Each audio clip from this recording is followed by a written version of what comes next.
are calling for the suspension of the implementation of the law requiring car seats for kids in vehicles.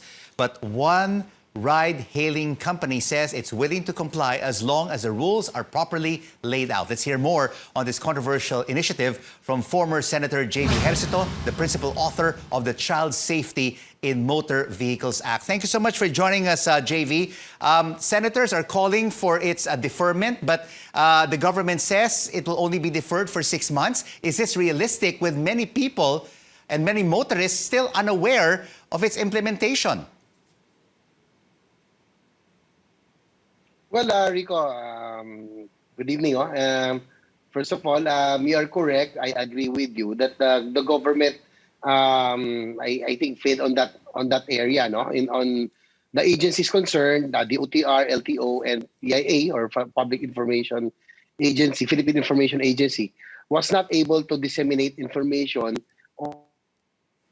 or enough background on this said law, no, the Child Protection in Motor Vehicles Act.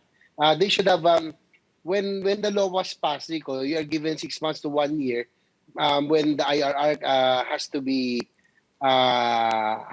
completed, and Right. that should have been enough time for the information dissemination campaign. So apparently they were not able to do this. That's why there was a furor in the past few days, and to top it all, there was a reckless statement from an LTO director, Attorney Ginto, in an interview, which really caused a howl, and I would say the social media, no, was really up in arms against the law, which really has a good intention. Of course, Rico, I have to be honest with you. Right. I felt a little bit sad because the rationale of having this law is really to protect the lives of our children and infants. No, probably the public doesn't know, but the Yes. child fatalities, no, road crashes, no, is second to drowning, which is the leading cause of Right.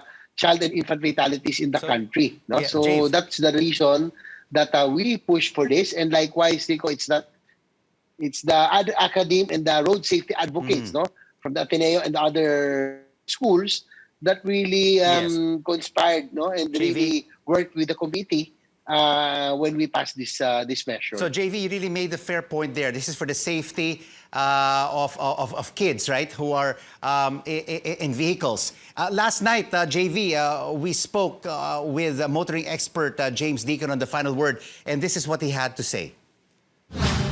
But I think maybe a year to 2 years, because of the fact that they also need to study how they're going to do it for public vehicles. So we should initiate with the private vehicles, learn from that, get the data. It's mandated in the law that after a year, they have to come up with a recommendation and implementation for buses, jeeps, and even the TNVS. There's a very big gray area there.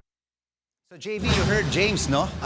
Educate, get the data, and then adopt, if not for public vehicles, but also for public utility vehicles. So, should it be deferred from 1 to 2 years and not 6 months?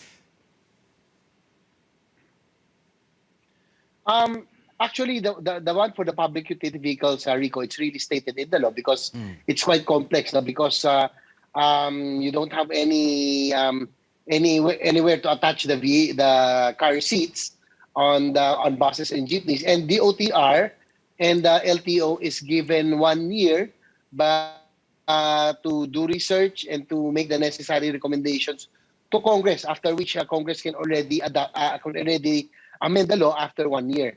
But so, in other words, the private vehicles will be the first one to implement the said law, because I think the earlier we implement this, no, we can save lives of our infants and children. So that's the rationale why we wanted it already implemented in the private vehicles. That's right. Because, JV, many of our kababayans are uninformed and unaware of this new law. I mean, it was signed in 2019, Yes. but the government, as you say, has not been responsible in educating the Filipino people about this law. And on the flip side, JV, let's also take a look at the economic angle. So many Filipinos are just trying to make ends meet, and a child car seat is worth thousands of pesos. Let's take a look at the price range right now on your screens. Lower end seats cost 3,000 to 10,000, and then the mid-range 15 to 30,000, and all the way up to 79,000 pesos. JV, what if a motorist has 2 or 3 kids below 12 years old? This will cost an arm and a leg for them. Yes, you are correct, Rico. No, but we also took this into consideration while we were deliberating on this measure, no, together with the experts and road safety advocates. But Rico, the life of a child is priceless, no, and I think there are reasonably priced car seats available, as what was flashed on screen. There's the low end ones are 3,000 to 10,000, and as long as there's an ICC and the DTI approval, no, that means that the particular product or car seat was able to pass, no, the standards that was set by DTI. Right. So I think if you are able to buy a car, I think 3,000 to 10,000 is reasonable. No? You don't have to get the high-end ones that are very, very expensive. But again, Rico, right, the life of a child is priceless. That's and right.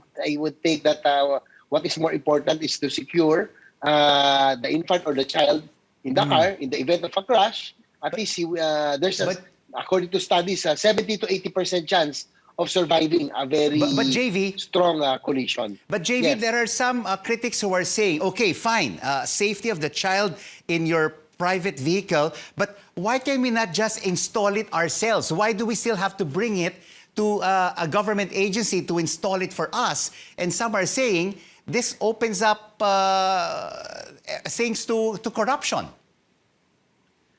Actually, Rico, I have to be honest with you.